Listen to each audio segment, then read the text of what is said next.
Famille, bonjour, j'espère que vous allez bien. Ce matin, j'aimerais qu'on lit ensemble ce passage de 1 Corinthiens 1, verset 17 à 18. Ce n'est pas pour baptiser que Christ m'a envoyé, c'est pour annoncer l'évangile. Et cela sans la sagesse du langage, afin que la croix de Christ ne soit pas en vain. Car la prédication de la croix est une folie pour ceux qui périssent. Mais pour nous qui sommes sauvés, elle est une puissance de Dieu. Famille, quand on s'en va évangéliser, on minimise beaucoup le côté spirituel. C'est vrai que nous sommes appelés à évangéliser. Tout enfant de Dieu, tout serviteur de Dieu, quel que soit ton rang dans le Seigneur, tu peux évangéliser. Tu as droit à évangéliser. Mais l'évangélisation, on ne s'élève pas non plus comme ça pour le faire. Non, non, non. L'apôtre Paul dit ici qu'il faudrait avoir les langages qu'il faut. Les langages de la sagesse. Souvent, on minimise, on s'élève, on s'en va. Lorsqu'on s'élève comme ça, sans préparer nos sorties, nos terrains, sans préparer vraiment nos combats, lorsque nous partons, nous abordons les gens, nous oublions que les personnes qui sont devant nous, ils ont leur esprit. Et leur esprit là, la seule chose qui peut affaiblir leur esprit, qui peut paralyser leur esprit, leur puissance, afin que ce que nous allons dire leur soit entendu, c'est le Saint-Esprit, c'est Dieu. Alors quand on ne prie pas, lorsqu'on les aborde, ils vont te dire non, que nous-mêmes on connaît Dieu existe. Ah, moi je suis dans mes ancêtres, je suis bien dedans, tout ça là c'est Dieu qui a créé. Moi-même là, je suis bien dans ce que je suis là. Je ne fais mal à personne. Moi-même je sais que Dieu existe, on ne fait pas de mal. C'est comme ça qu'ils vont nous prendre en haut. Souvent même d'autres même se moquent. Pourquoi? Parce qu'on n'a pas préparé ce temps. On n'a pas préparé notre sortie.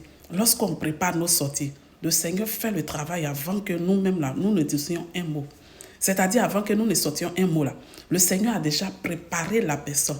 Le Seigneur a déjà paralysé tout ce qui peut l'empêcher d'entendre la bonne nouvelle. C'est ce que la parole de Dieu vient de dire ici là.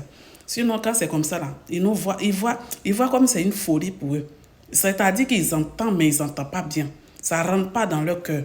Mais lorsque ils sont préparés par l'Esprit de Dieu, lorsque le moment a été préparé, lorsque tu t'approches et que tu parles, la personne est très attentive, la personne écoute, la personne analyse, la personne est touchée par les propos que nous abordons.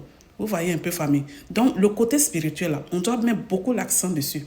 Parce que, quand on s'en va là, il dit, c'est pas une histoire de j'ai vu quelqu'un, je vais m'approcher pour parler. Il y a souvent, c'est les trucs, c'est spirituel. Voilà, c'est spirituel. C'est vrai que si le spirituel là n'est pas encore été, c'est-à-dire si le spirituel n'a pas été battu là, tu ne peux pas gagner la victoire. Ah oui, tu peux pas, cette personne-là, tu vas pour parler sans vain. Cette personne-là va minimiser ce que tu dis. Oui, donc vraiment, mettons beaucoup l'accent sur le côté spirituel. Préparons nos sorties. Gênons, prions beaucoup avant de partir. Que le Seigneur lui-même parle à travers nos bouches. Que lorsque nous serons en train de parler, que les personnes soient touchées. Parce que souvent on se pose la question, on sort là même, on ne trouve personne. On sort et puis les âmes ne sont pas touchées. Ce n'est pas nous, ce n'est pas par nos forces. C'est le Seigneur qui doit faire le travail. C'est le Saint-Esprit qui doit faire le travail. Le Saint-Esprit, là, lui, c'est le spirituel que lui, il combat. Maintenant, nous, on fait pour le physique. Maintenant, là, si lui n'a pas fait le spirituel, là, le physique, quand on a beau parler, son cœur n'est pas convaincu. Son esprit n'est pas disposé. Il peut pas être, il est distrait. Pendant que tu parles, il est là, penser à ses problèmes. Donc, famille, vous avez vu un peu, non? Franchement, c'est vrai. L'évangélisation, nous tous, on doit aller le faire, mais dans la sagesse. Oui, rentrons en nous-mêmes. C'est-à-dire qu'on doit se charger. On doit se préparer pour aller au combat. On doit être vraiment... C'est-à-dire qu'on doit être des personnes là qui vont à la bataille et qui ne paient pas. C'est de ça qu'il est question. Au nom de Jésus. Bon début de semaine à tous.